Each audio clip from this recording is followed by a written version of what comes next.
ಪ್ರಧಾನಿ ನರೇಂದ್ರ ಮೋದಿ ಅವರ ದೂರದೃಷ್ಟಿ ನಾಯಕತ್ವದಲ್ಲಿ ದೇಶ ಪ್ರಗತಿಯ ಪಥದಲ್ಲಿ ಮುನ್ನಡೆಯುತ್ತಿದೆ. ನಿರ್ಧಾರ ಕೈಗೊಳ್ಳುವಿಕೆ, ನಾವೀನ್ಯತೆಗೆ ಆದ್ಯತೆ ನೀಡುವ ಕಾರ್ಯತಂತ್ರಗಳ ಫಲವಾಗಿ 2047ರ ವೇಳೆಗೆ ವಿಕಸಿತ ಭಾರತದ ಸಂಕಲ್ಪ ಸಾಧಿಸುವತ್ತ ಹೆಜ್ಜೆ ಇಟ್ಟಿದೆ. ಈ ಸಂಕಲ್ಪದ ಸಿದ್ಧಿಗಾಗಿ ಯುವಜನತೆ ಮತ್ತು ಶೈಕ್ಷಣಿಕ ವಲಯದಲ್ಲಿ ಗಣನೀಯ ಪ್ರಮಾಣದಲ್ಲಿ ಹೂಡಿಕೆ ಮಾಡಲಾಗುತ್ತಿದೆ. ಈ ಕುರಿತು ಒಂದು ವರದಿ ಇಲ್ಲಿದೆ.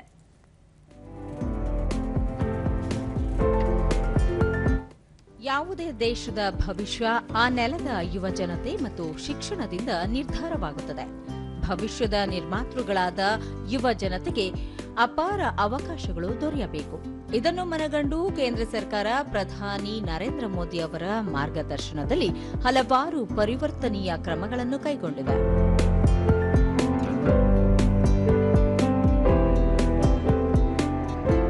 ಯುವ ಜನ ಕೇಂದ್ರಿತ ನೀತಿಗಳನ್ನು ರೂಪಿಸಲಾಗಿದ್ದು, ಶಿಕ್ಷಣ, ಕೌಶಲ್ಯ ಮತ್ತು ಉದ್ಯೋಗಾವಕಾಶಗಳ ವಲಯದಲ್ಲಿ ವಿನೂತನ ಅವಕಾಶಗಳನ್ನು ತೆರೆಯಲಾಗಿದೆ. ದೇಶದಲ್ಲಿ 7 ನೂತನ ಐಐಟಿಗಳು ಮತ್ತು 7 ಐಐಎಂಗಳನ್ನು ಸ್ಥಾಪಿಸಲಾಗಿದೆ.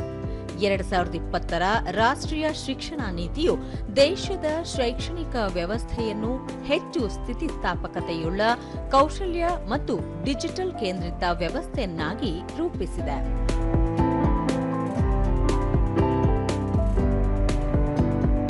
10,000ಕ್ಕೂ ಅಧಿಕ ಅಟಲ್ ಟಿಂಕರಿಂಗ್ ಪ್ರಯೋಗಾಲಯಗಳನ್ನು ಸ್ಥಾಪಿಸಲಾಗಿದ್ದು, ಶಾಲಾ ಮಕ್ಕಳಲ್ಲಿ ಆವಿಷ್ಕಾರದ ಮನೋಭಾವ ಉತ್ತೇಜಿಸಲಾಗುತ್ತಿದೆ.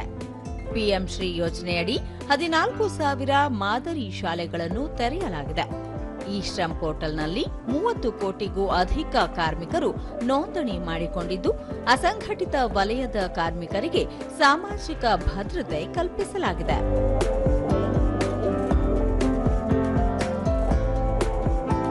ಉದ್ಯೋಗಾವಕಾಶಗಳ ಹೆಚ್ಚಳಕ್ಕೆ ಹಲವು ಯೋಜನೆಗಳ ಮೂಲಕ ಕ್ರಮ ಕೈಗೊಳ್ಳಲಾಗಿದ್ದು, ಪರಿಣಾಮವಾಗಿ ನೌಕರರ ಭವಿಷ್ಯ ನಿಧಿ ಸಂಸ್ಥೆಗೆ 8 ಕೋಟಿ ಹೊಸ ಉದ್ಯೋಗಿಗಳು ಸೇರ್ಪಡೆಗೊಂಡಿದ್ದಾರೆ.